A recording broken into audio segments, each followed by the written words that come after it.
मतुप। मतुप क्या है तद्धित प्रत्यय का प्रयोग किसी शब्द के साथ होता है, ठीक है। जिसमें पहला प्रत्यय है आपका मतुप। मतुप प्रत्यय का अर्थ जो है होता है वाला अथवा वाली, ठीक है।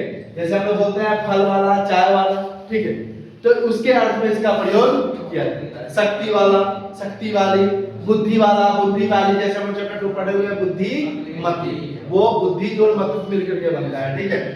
तो मतुप का अर्थ होता है वाला अथवा वाली। मतुप प्रत्यय जब किसी शब्द के साथ होता है जिसका शेष रहता है मत और वत, ठीक है। मत और वत जो नपुंसक लिंग में रहता है, जो कहाँ रहता है नपुंसक लिंग, पुल्लिंग में रहता है मान और वान, ठीक है। स्त्रीलिंग में रहता है मति और वती। आपका क्वेश्चन होगा कि सर कहाँ हम मतमान मति लगाए और कहाँ वर्तमान वती, ठीक है। तो जिस शब्द में अ आ और दंत स, ठीक है, उसमें क्या शेष रहता है वर्तमान वती। अ आ और दंत स शेष रहने पर क्या होता है वर्तमान वती। और इस तीनों को छोड़ करके कोई भी अगर स्वर या व्यंजन होगा तो उसके जगह पे क्या शेष रहेगा वर्तमान मति, ठीक है। जैसे देखो क्वेश्चन है श्री जोड़ मतु, ठीक है। श्री जोड़ मतु, तो श्री आया और आ दंत स छोड़ करके दूसरा चीज है, ठीक है। तो मत मान मति शेष रहेगा, तो क्या हो जाएगा श्रीमत, श्रीमान और श्रीमती, ठीक है। लेकिन इसी जगह पे अगर दूसरा रहेगा फल, फल जोड़ मतु, ठीक है। फल जोड़ मतु, तो यहाँ क्या हो जाएगा फल, फल में क्या आया अ, फल में क्या आया अ, ठीक है। अ आया तो यहाँ क्या आएगा फल वत फलवान और यहाँ क्या आ जाएगा फलवती, ठीक है। अब इस तीन के अलावा क्या होता है सुनो, मतमान मति वर्तमान मति के बाद इसका प्रयोग तीनों लिंगों, तीनों लिंग में हो गया एवं तीनों वचनों में होता है। तो तीनों वचनों में कैसे होता है, तो पुल्लिंग का एक वचन, द्विवचन और बहुवचन। पुल्लिंग का एक वचन में क्या है मान या वान, तो मान, मंतो, मंत, वान वंतो वंत, ठीक है। उसी तरीका से स्त्रीलिंग का क्या हो जाएगा मति, मत्यो, मत्यः, वती, वत्यो और वत्य, ठीक है।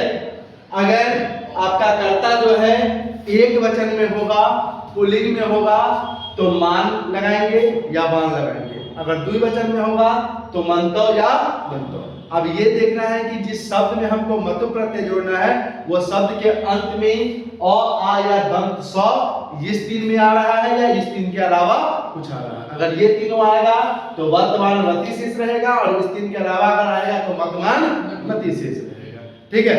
अब आगे देखो मतु के बाद दूसरा क्या है ठक प्रत्यय, ठीक है। ठक प्रत्यय में क्या होता है, इसका प्रयोग संबंधी अर्थ में होता है, ठीक है। ठक प्रत्यय का प्रयोग कहाँ होता है संबंधी अर्थ में, ठीक है। जैसे उससे रिलेटेड, जैसे पुराण से संबंधित, धर्म से संबंधित, इतिहास से संबंधित, महीना से संबंधित, दिन से संबंधित, उसके अर्थ में क्या होता है ठक प्रत्यय का प्रयोग होता है, ठीक है। ठक प्रत्यय जब किसी धातु शब्द के साथ होता है तो ठक का शेष रहता है इक, पुल्लिंग में इक, स्त्रीलिंग में इका, सॉरी इकी और नपुंसक लिंग में इकम, ठीक है। इका, इकी और इकम। इसमें क्या होता है, इसका रूल क्या है कि जो शब्द का प्रथम स्वर होगा, अगर अ होगा तो अ का आ बना देंगे, छोटी ई बड़ी ई, या ए होगा तो उसका ए बना देंगे, उ हर्ष उ दीर्घ उ और ओ होगा तो क्या बना देंगे अ बना देंगे, ठीक है। इसमें बस यही ध्यान रखना है कि ये शब्द का पहला स्वर इसमें से कुछ भी होगा तो वो परिवर्तन हो जाएगा, ठीक है। जैसे देखो धर्म जोड़ ठक, अब धर्म ध का पहला स्वर क्या है अ है, तो अ का क्या बन जाएगा आ, तो धार्मिक, धार्मिकी, धार्मिकम, ठीक है। देव जोड़ ठक, ठीक है। अब यहाँ ए आया तो ए का भी आ बन रहा है तो क्या बन जाएगा, दैविकः, दैविकी, दैविकम्। ठीक है।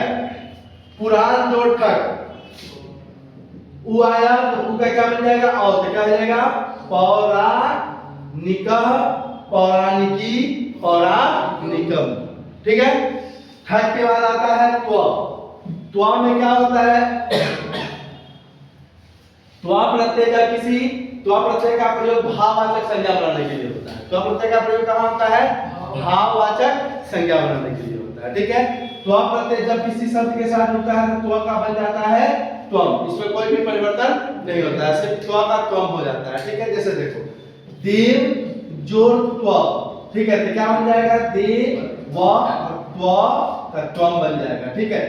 नर जोड़ त्व, क्या बन जाएगा, नर जोड़ त्व मिलकर के नर त्वम। ठीक है। त्व के बाद आता है तल। तल का क्या होता है, तल का भी प्रयोग भाववाचक संज्ञा बनाने के लिए होता है। तल प्रत्यय जब किसी धातु के साथ जुड़ता है तो तल का बनता है ता। ठीक है। जैसे देव जोड़ तल, देव जोड़ तल तो क्या बन जाएगा, देवता। ठीक है। कटु जोड़ तल, कटुता। ठीक है। कटु जोड़ तल, कटुता।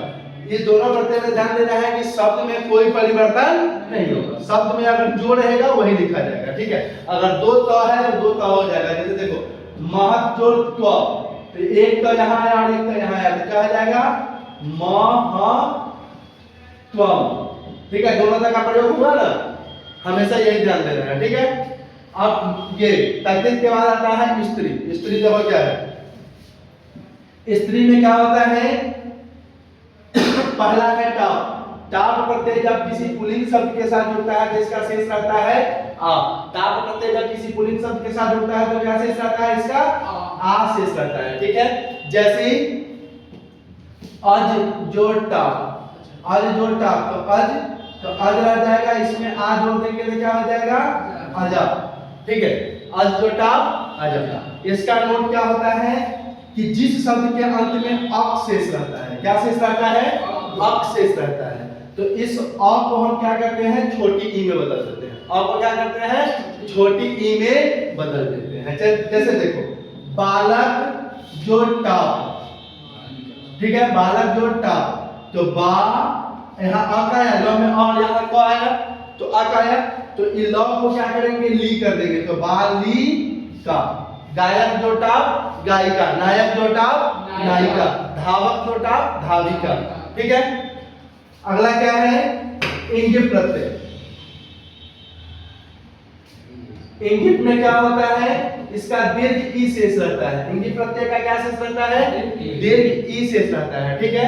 जैसे देखो कुमार, कुमार जोड़ इंगित, कुमार जोड़ इंगित तो क्या बन जाएगा, कुमारी। ठीक है।